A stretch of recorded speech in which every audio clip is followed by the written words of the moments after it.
and welcome or welcome back to another episode of The Pilot Principle, the podcast where we take a look at just the first episode of a series, the pilot, and then use it to decide if we should watch the entire series. Now, on this episode of The Pilot Principle, we are actually not going to do that at all.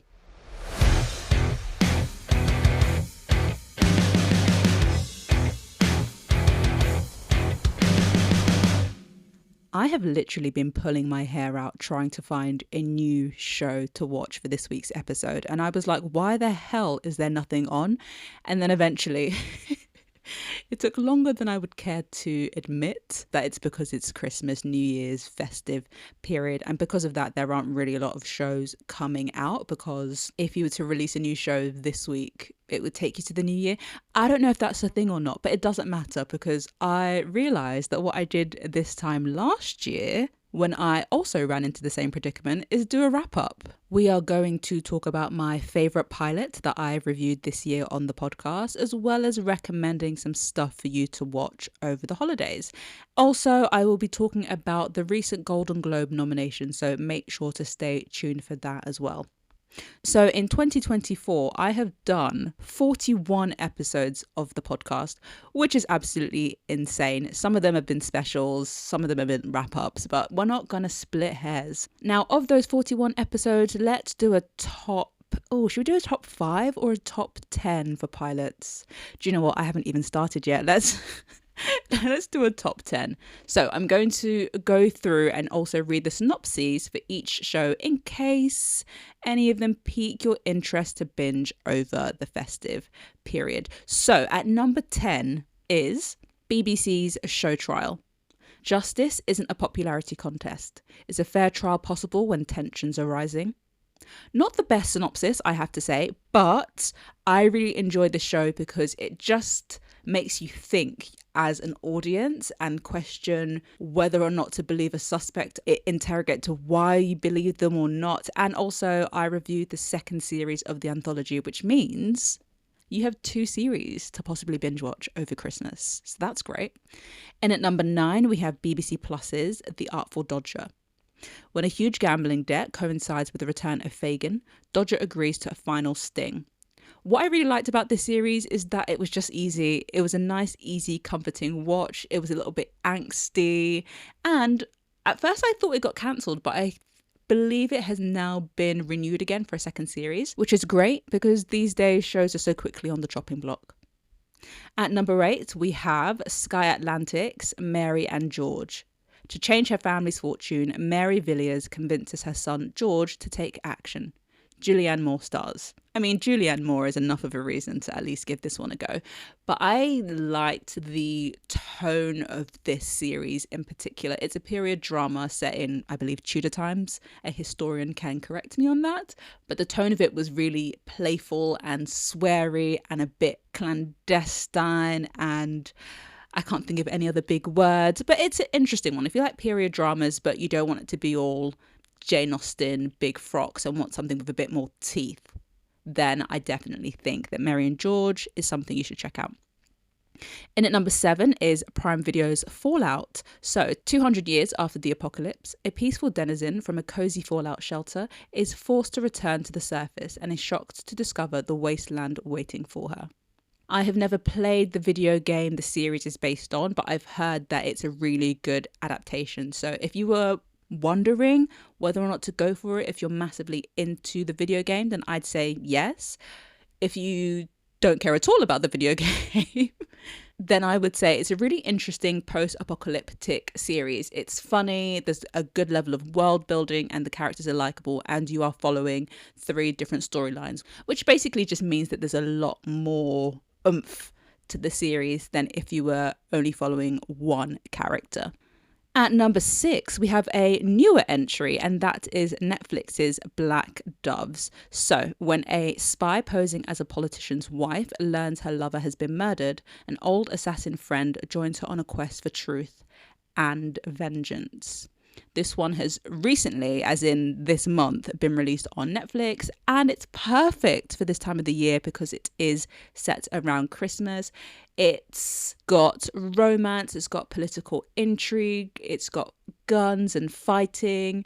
It's got drama. It's got Keira Knightley and Ben Whishaw. And I'm not going to lie, I think it's probably one of the better things I've seen Keira Knightley in a very long time. So if anything I've said has ticked at least 2 boxes, go for it. I binged this. I think I watched the pilot, recorded the pilot review, and then went on to binge the entire series in the space of a day. So use that as a solid mark of approval.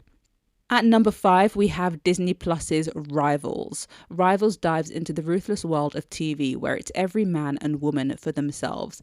Another synopsis that's not great, to be honest with you, but Rivals is a steamy rom-com kind of thing set in a small village in the Cotswolds in England, and it is very much about the rivals of this upper class group of people who you surprisingly become very quickly invested in. I didn't think I'd enjoy it as much as I did, but this is another one that I pretty much just watched an episode every day, and this has also been renewed for a second series. I think there would have been a national outcry if it hadn't been. At number 4, we are throwing all the way back for Prime Video's Mr. and Mrs. Smith. John and Jane have never met, but they go from strangers to newlyweds overnight. We watch as they simultaneously navigate their new relationship and their first mission. Mr. and Mrs. Smith, the series, was explosively good. I think because most of us have the comparison with the movie, which stars Angelina Jolie and Brad Pitt, there was a wariness going into the series, but the series really stands up on its own. It's funny, it's filled with action, it's got great characters, and another one that has been renewed for a second series with 2 new Mr. and Mrs. Smith. So I guess they're going to make it into some sort of anthology series, potentially. Okay, we're in for the top 3. And in third place, we have Netflix's Supercell. When Michael develops the ability to teleport, he must find others with superpowers to help him protect the future. I think what's so great about Supercell, not only that it's an original feeling superhero genre series, which it is, but there's something about it that's so ingrained in London, specifically South London life, that really made it feel authentic. Like, I feel like I could bust out with superpowers out of the clear blue sky. There's something so genuine and authentic. And also, as a person who is just really into film and television, I always like to give flowers where flowers are due. And for me, that is often to artists and creators who have really put in their all and used the budget that they've had to produce something that they're really proud of. And you can sense the pride that comes out of Supercell. In at number 2, I know after all of that, in at number 2, we have Channel 4's The Gathering. The rivalry between gymnasts Kelly and Jessica turns toxic.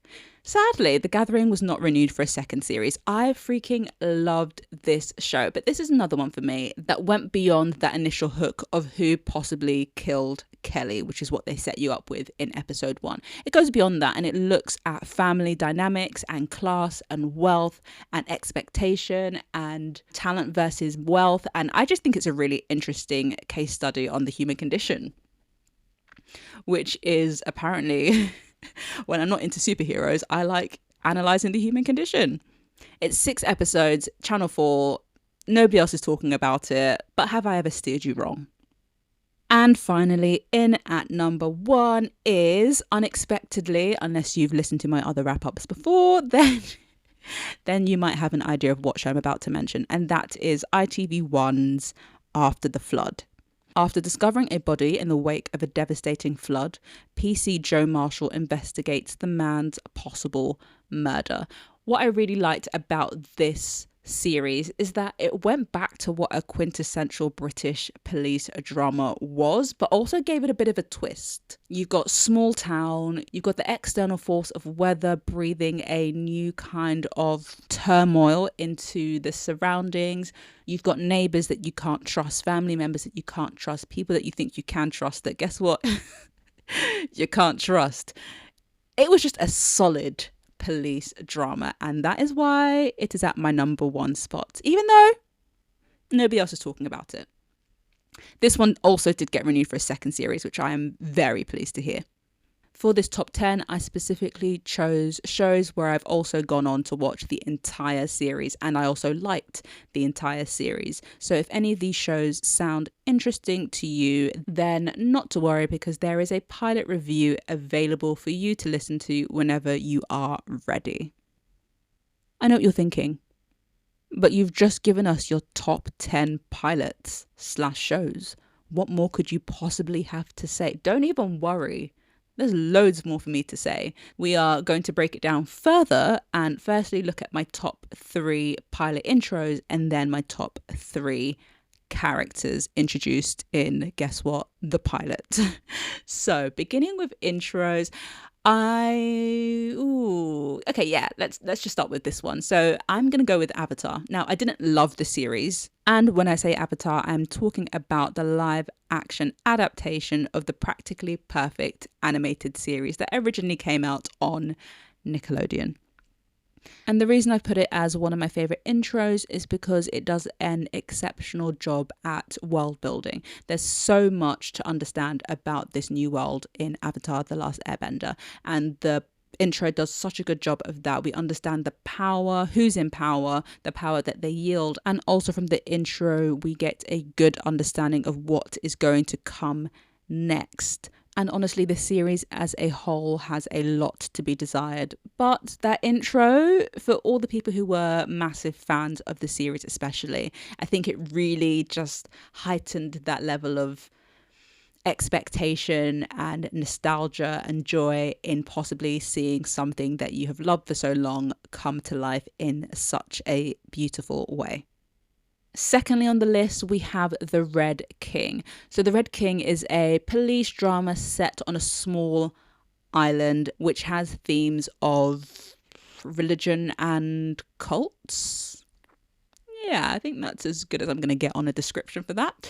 Well, what I really liked about the intro for The Red King is that it basically gives you all of that. There's a consistent eerie note playing out throughout the intro. We understand that the main character has been ostracized. We see somebody die in a really mysterious way, and then we go to this creepy island and we see people in masks, but it's the way that they embody these masks. They're all like singing and dancing and like cheering as the last of the tourists leave for this season, and as soon as the tourists leave they just stand still, and it's so creepy, and again connects with that eerie note that rings out throughout the entirety of the intro.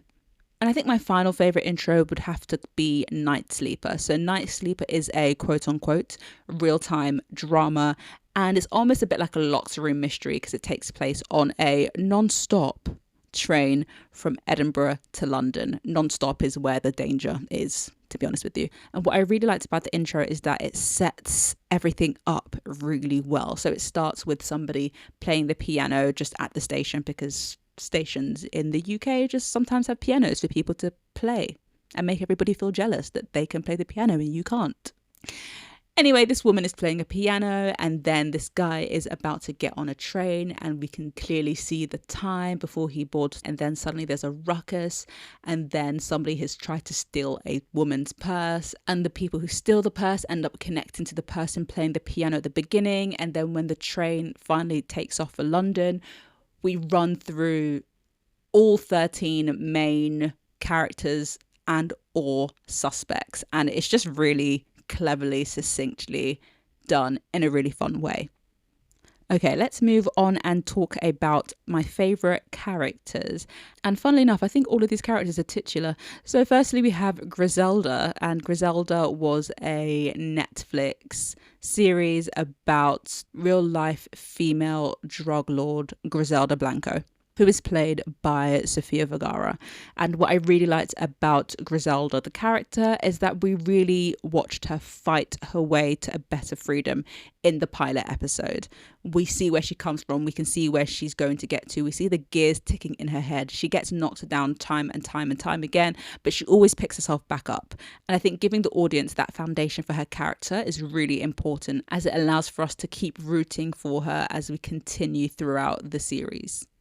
Next on the list, and even though I did not finish the series, it would have to be Lyle and Eric Hernandez from Monsters, the Lyle and Eric Hernandez story, which was also on Netflix. That's 2 for Netflix. And what I really liked about the characterizations of Lyle and Eric is how well they played off each other in that pilot episode. We never quite knew who to trust. You're sort of looking for a villain. Was Lyle the bad one? Was Eric the bad one? Were they both the bad ones? You just really weren't quite sure who you could trust based on their personalities, even though I can't remember which one's which. One of them basically is crying and goes to a therapist, and the other one is basically like, get over it, we need to get through this, we need to pretend like none of this ever happened. And the other one is really affected. So, but then the affected one is the person whose idea it was to kill their parents. So I think that was really well done, and I think the actors also worked really well off of each other.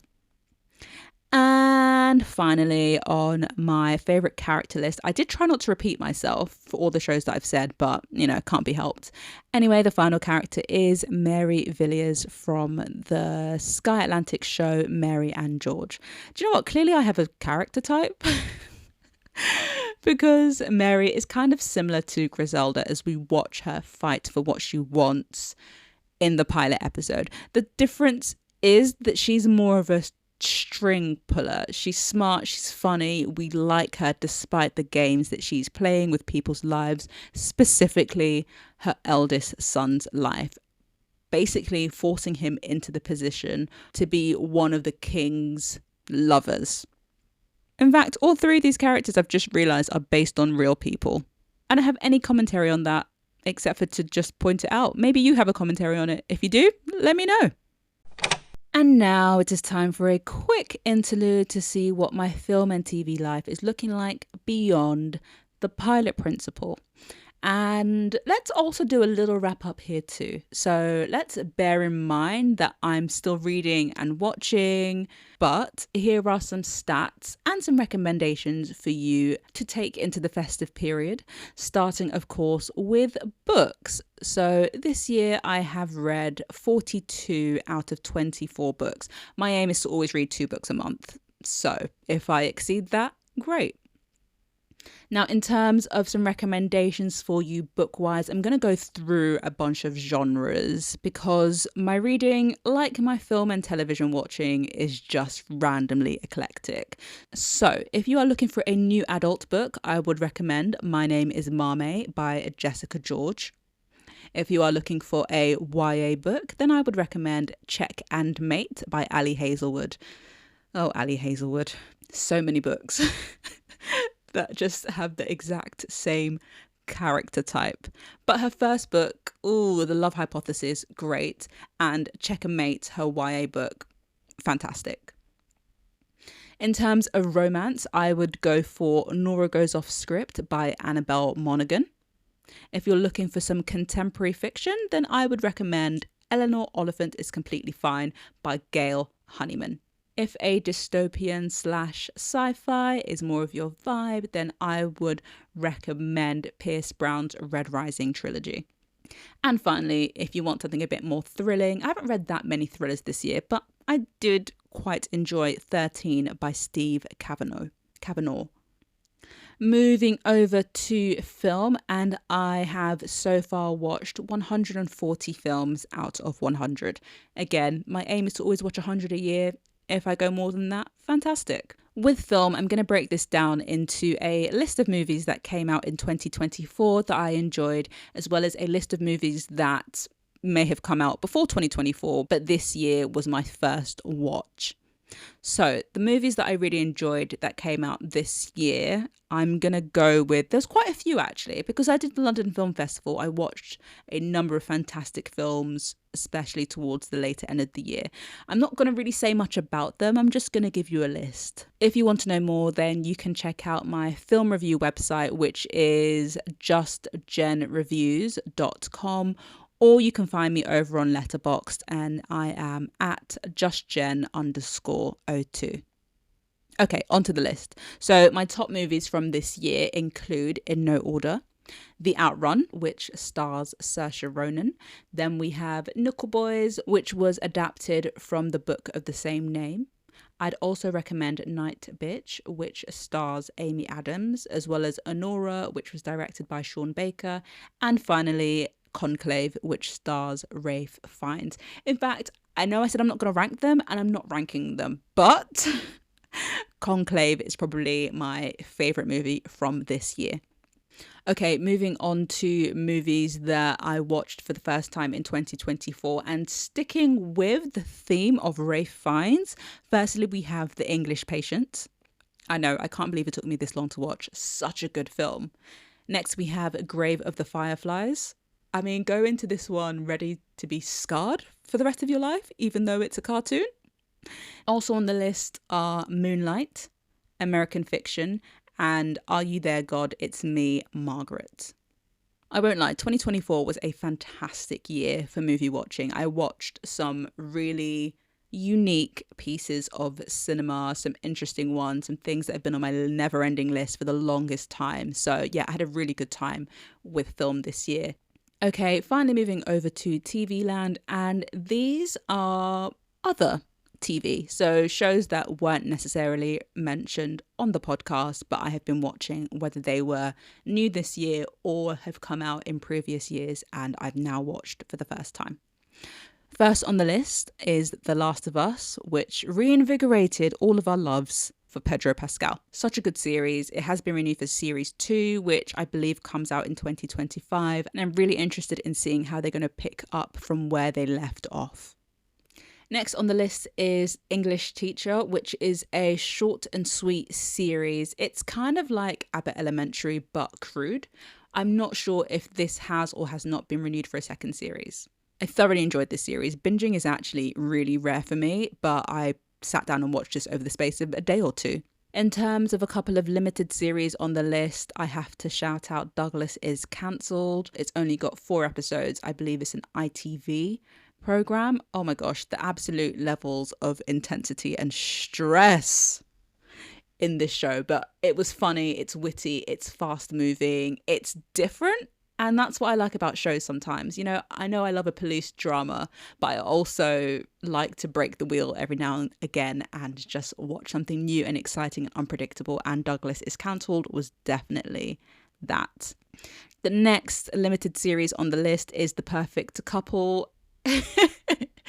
And I know this basically goes against everything I just said about Douglas is Cancelled, but sometimes you need those comforting, easy to watch Nicole Kidman in a giant sweater and a wig in some beach house kind of series, and this was definitely that. The murder mystery was typical, but I enjoyed it nevertheless.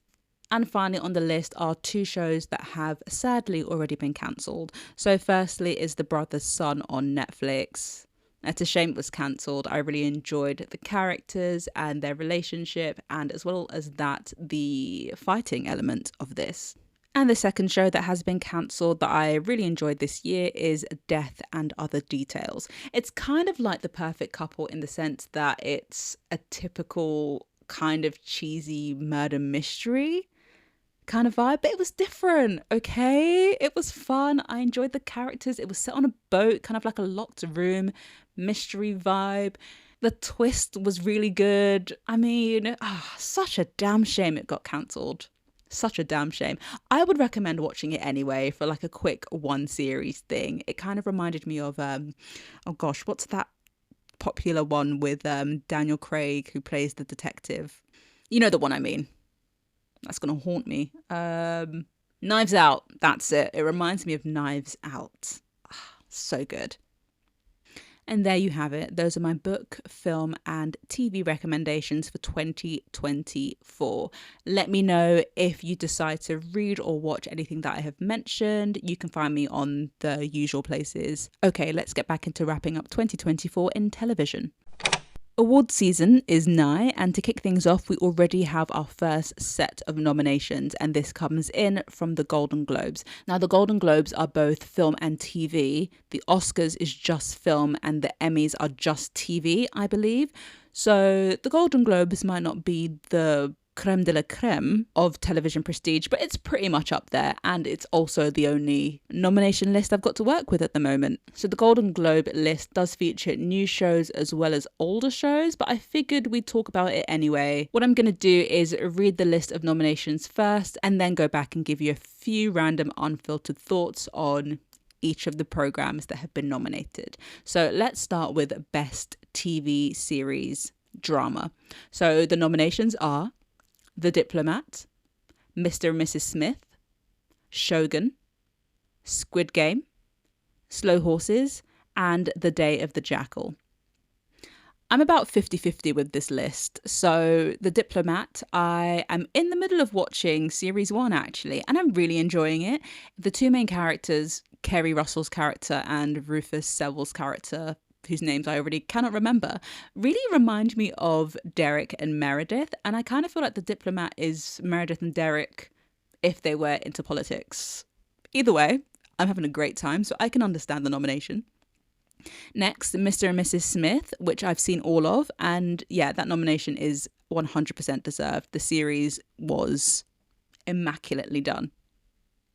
Next on the list is a bit of a sore point here on the pod. It's Shogun. And listen, I did not get past the pilot. You can go back and listen to the episode if you want. I have absolutely zero regrets, even though I've got a tiny bit of FOMO.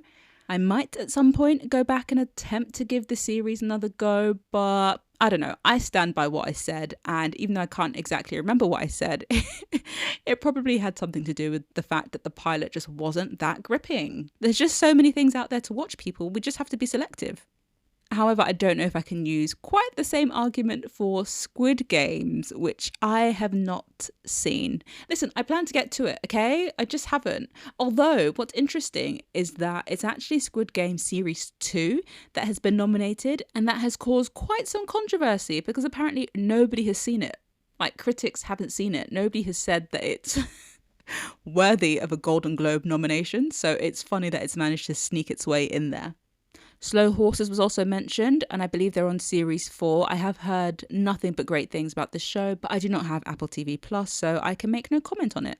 And the final drama mentioned, The Day of the Jackal, I'm in the middle of, actually, no, more than the middle. I think I've got 3 episodes left. I can only watch one a day because it really gives me such anxiety to watch.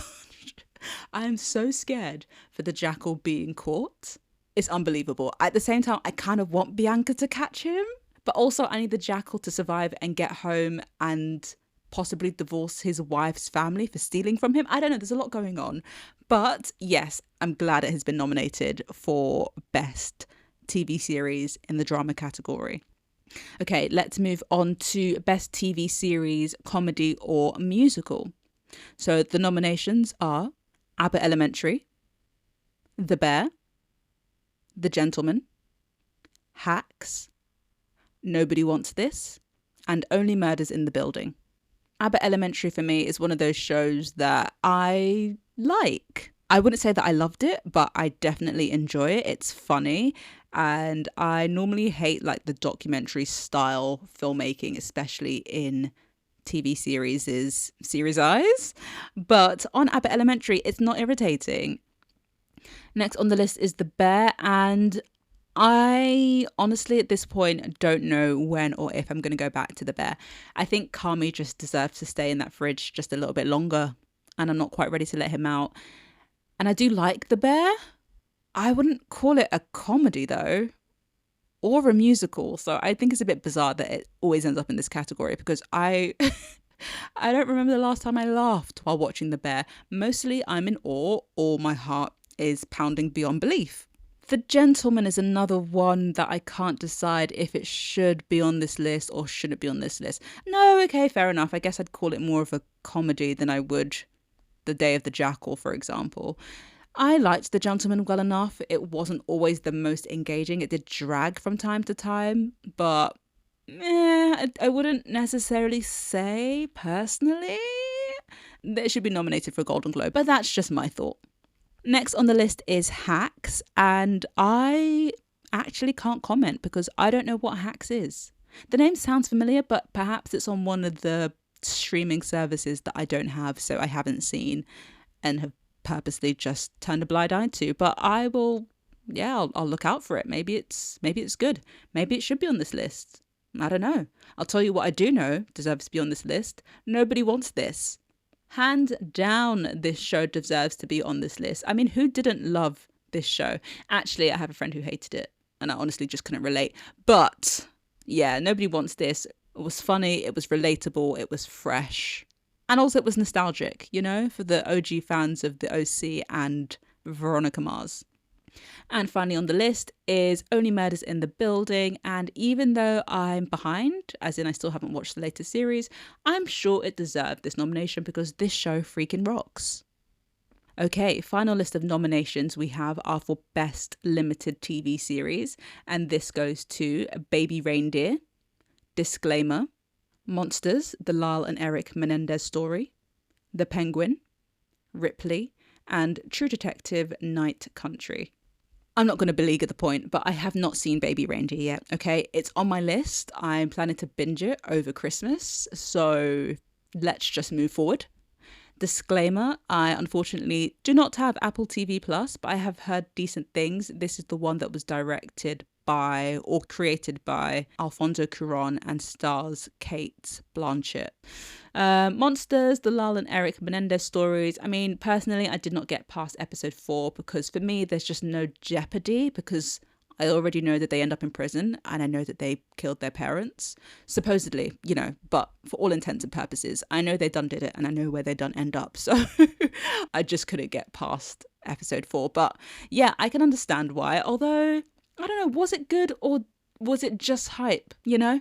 And I guess the same can be said for The Penguin because it was good, but it was really being lauded as one of the best things to ever grace the television. And I'm like, okay, and I love a DC universe and I enjoyed it. It was good. I think it does deserve its nomination. But yeah, I think it's maybe that, what's the word? The overhyped sensation of things, or how everything is just the best thing ever, or you've never seen anything like this, or your life will change unless you do this. I just think everybody needs to tone it down about 10 notches. Can we just be a little bit more chill? You know, it would then mean that when something is good, you can really believe that it's good, as opposed to hearing everything is fantastic and just always finding out that it's just lukewarm. Okay, wow, that was an unexpected rant. Next on the list is Ripley. I didn't watch this.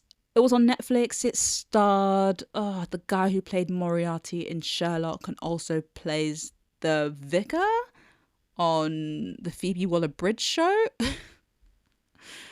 Oh, he was on Strange Things Like the Strangers Like These with Andrew Scott. Yes. Andrew Scott is who I'm thinking of. Yeah, I haven't seen Ripley. I think I didn't love the Jude Law and the, oh God, what's his name? Okay, give me a second. I don't want to spiral again. Matt Damon. I didn't love that movie. So for me, I was like, why would I watch the series? Also, the black and white just, you know, put me off because I just felt it looked pretentious. Oh. And finally on the list, True Detective Night Country. Surprising. I mean, I thought it was okay and I didn't not enjoy it, but I also didn't hear many people raving about it. And that's mostly in comparison to the other True Detectives. I've heard that it was the least likable of the bunch. But sure, whatever. I enjoyed the characters. I liked it well enough. Those are all the categories and nominations in regards to television. And just for funsies, let's pick some winners based on each category. So I'm going to just do this based on what I've watched all of and not half of. So for drama, my money would be on Mr. and Mrs. Smith. For comedy or musical, I am rooting for Nobody Wants This. And for limited series, I see I've only seen 2. Do you know what? I'm going to go for The Penguin. So those are my winning predictions for the Golden Globe TV categories. Okay, before I let you go, I have a quick question to ask you. So, what streaming service do you want to hear more pilot reviews for? because I typically cover Netflix, Prime Video, Disney Plus, which is linked to Hulu and FX in the States, as well as Sky Atlantic, which is typically linked to HBO in the States. And of course, there are the terrestrial channels in the UK, so, BBC, Channel 4, ITV, and the U channel. But I feel like it's not enough. I feel like I'm sort of circling the drains a bit. So the options are whether I also perhaps include some Paramount Plus shows to the pilot reviews, or if I take the leap and go down the Apple TV Plus route. To be honest, it should probably be Apple TV Plus considering the number of award nominations it's just gotten. But I want to hear from you, crew. So I will put a poll up on Spotify if you listen on Spotify, but also on Instagram and Twitter. So do let me know what you think, and we can get going and hopefully have some new and exciting shows to dissect based on the pilot episode only in the new year. I think that's about it from me. Yeah, I think it is. Okay, great, because I'm fully going into hibernation mode now, where I will be watching an obscene amount of film and TV over the next 2 weeks. I guess all that's left to say is thanks for joining me this week. Heck, for joining me this year. Let me know what you'll be binging over the festive period. As per, you can drop me a message on Spotify, Instagram, and Twitter at Pilot Principle, and I will catch you next year.